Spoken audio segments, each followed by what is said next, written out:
دیکھیے بڑی دلچسپ سچویشن ہے.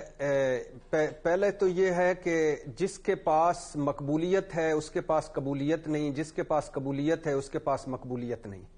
دوسری بات ہے جس کے پاس لیول پلینگ فیلڈ ہے اس کے پاس جیتنے والی ٹیم نہیں، جس کے پاس جیتنے والی ٹیم ہے اس کے پاس پلینگ فیلڈ نہیں.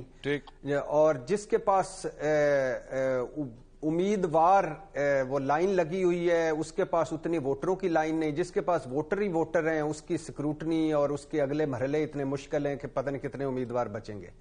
اور الیکشن موجود ہے مگر الیکشن کا جو ماحول ہے وہ غیر موجود ہے. 2024 کے الیکشن بہت کریٹیکل ہوں گے ہر حوالے سے. اب یہ الیکشن کیسے ہوتے ہیں، بہت سارے ifs اینڈ بٹس ہیں کہ پاکستان تحریک انصاف کا بلہ مل جاتا ہے. باقی یہ تو پتہ ہے کہ عمران خان جیل میں ہیں، وہ شاید الیکشن نہ لڑ سکیں، نااہلی نہ ختم ہو سکے اس وقت تک. اگر کوئی معجزہ ہو جائے تو علیحدہ بات ہے.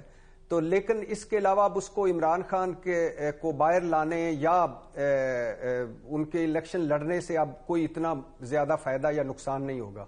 اب یہ ایک سمبولک چیزیں رہ گئی ہیں اور ووٹر تہیہ کر چکا ہے کہ اس نے کس کو دینا ہے ووٹ، کیا کرنا ہے. اچھا تو اب بلہ، ہاں یس بلہ بڑا میٹر کرے گا اور 8 فروری کو ووٹر نکلتا ہے کہ نہیں یہ بڑا میٹر کرے گا.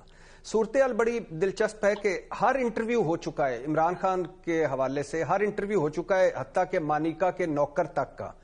ہر کیس بن چکا ہے حتیٰ کہ عمران اور ان کی اہلیہ کے ناجائز تعلقات کا، اور اس کے بھی کیس کے مدعی ہیں ایکس جو خامد ہیں.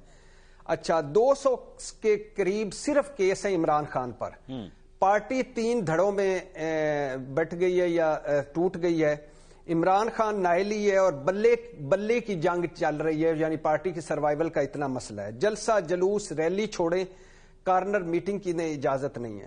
پرچے، مقدمے، چھاپے، گرفتاریاں، کریک ڈاؤن اتنا کہ تجویز کنندے اور تائید کنندے تک گرفتار ہو رہے ہیں.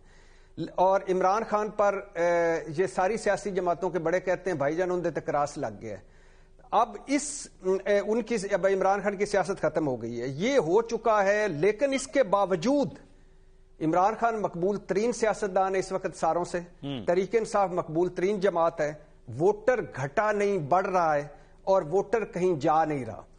دوسری طرف جو زرداری صاحب تو چلو سندھ تک ہیں، جو عمران خان کے مقابلے میں جن کو لایا گیا، ایک مکمل میڈیا مہم چلا کر اربوں روپے لگا کر رسک فری اور گارنٹیوں بھری واپسی دلا کر انوکھے ریلیفوں اور پلینگ فیلڈ میں اکیلے انہیں لا کر 75 سالہ تاریخ کی VVIP اور خالص شاہی انداز اور شاہی قالینوں والی ریڈ کارپٹ والی واپسی کے باوجود نواز شریف صاحب ٹھوس ہو چکے ہیں. عمران خان کے مقابلے میں ان کی لانچنگ بری طرح ناکام ہو چکی ہے.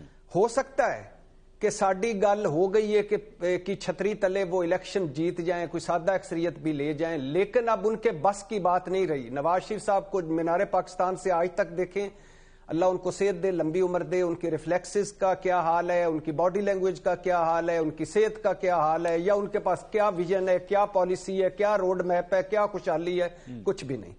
اور مسلم لیگ کے اپنے لوگ کہہ رہے ہیں کہ مایوس پھر رہے ہیں مسلم لیگ نون کے اندر. باہر کوئی عوامی تائید یا عوامی جمع غفیر نہیں اکٹھا کر پا رہے. ایک جلسہ، چند چھوٹی جلسیاں اور بس.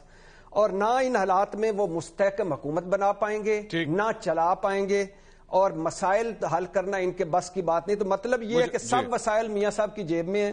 لاڈلے کا سٹیٹس بھی ہے، وزیر اعظم کا پروٹوکول بھی ہے، اپنی حکومت بھی ہے، لیکن اس کے باوجود نیچے کچھ بھی نہیں ہے. اور جو آخری بات ہے کہ ملکی حالات آؤٹ آف کنٹرول ہیں. معیشت، آبادی، قرضے، مہنگائی، بے روزگاری، غربت، زوال کی دلدل میں دھسے سرکاری ادارے، چاروں طرف خسارے، نظام تعلیم، صحت ریت کی دیوار بنا یہ بدبودار نظام، داخلہ مسائل، خارجی تنہائی، اور یہ دہشت گردی کی نئی لہر اور بارڈر. کسی ایک جماعت کے بس کی بات نہیں لگ رہی. تو 2024 بہت امپورٹنٹ ہوگا ہر لحاظ.